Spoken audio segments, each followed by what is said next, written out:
અને મોરબીમાં લાગેલા હોર્ડિંગ્સ અત્યારે ચર્ચાનો વિષય બન્યા છે. આ એ હોર્ડિંગ છે જે આવતા જતા દરેકનું ધ્યાન મોરબીમાં તો ખેંચી જ રહ્યા છે, પણ આખા ગુજરાતમાં ચર્ચાનો વિષય બન્યા છે. કૃષ્ણા મારી સાથે છે, કૃષ્ણા સાથે વાત કરી. કૃષ્ણા, શશી થરૂરે એક વાત કરી હતી, યુ કેન પીસ ઓપનલી ઇન ઇન્ડિયા, જે વાત એમણે કરી હતી, અને એ જ વાત અત્યારે અહીંયા દેખાય છે. એક કુટેવ છે આ, અને એ કુટેવ દૂર કરવાના ઘણા પ્રયત્નો થયા છે, પણ એ ન થઈ શક્યું. અને હવે મોરબી નગરપાલિકા, હવે મહાનગરપાલિકા, પણ મોરબી મહાનગરપાલિકાએ આ એક અનોખો પ્રયોગ હાથ ધર્યો છે.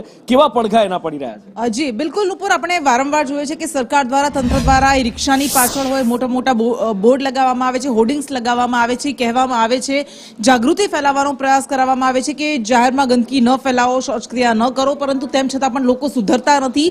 અને મોરબી મહાનગરપાલિકાએ એક નવતર પ્રયોગ હાથ ધર્યો છે, અને આ પ્રયોગમાં એવું છે, દાઉદી પ્લોટ વિસ્તારમાં ફોટોસ ક્લિક કરવામાં આવ્યા છે કે જેમાં જે લોકો જાહેરમાં લઘુશંકા કરી રહ્યા છે એમના ફોટો ક્લિક કરવામાં આવ્યા, અને એ બોર્ડ બનાવીને, હોર્ડિંગ બનાવીને, બેનર બનાવીને જાહેરમાં મૂકવામાં આવ્યા છે. જોકે એ લોકોના ચહેરાઓ જાહેર કરવામાં નથી આવ્યા, એટલે એટલી શરમ તો મહાનગરપાલિકા પણ રાખી રહી છે, પરંતુ એ લોકોને શરમ નથી.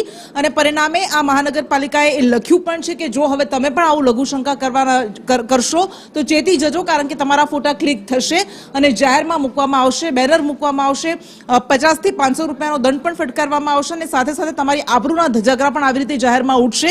એટલે એવું કહેવાય છે કે જ્યારે લાતો કે ભૂત બાતો સે નહીં માનતે, ત્યારે કંઈક આવું કરવું પડે છે. લાતો તો નથી પડી રહી, પરંતુ આબરૂના ધજાગરા ઉડે એવી ચોક્કસ એક નવતર પ્રયોગ મોરબી મહાનગરપાલિકાએ કર્યો.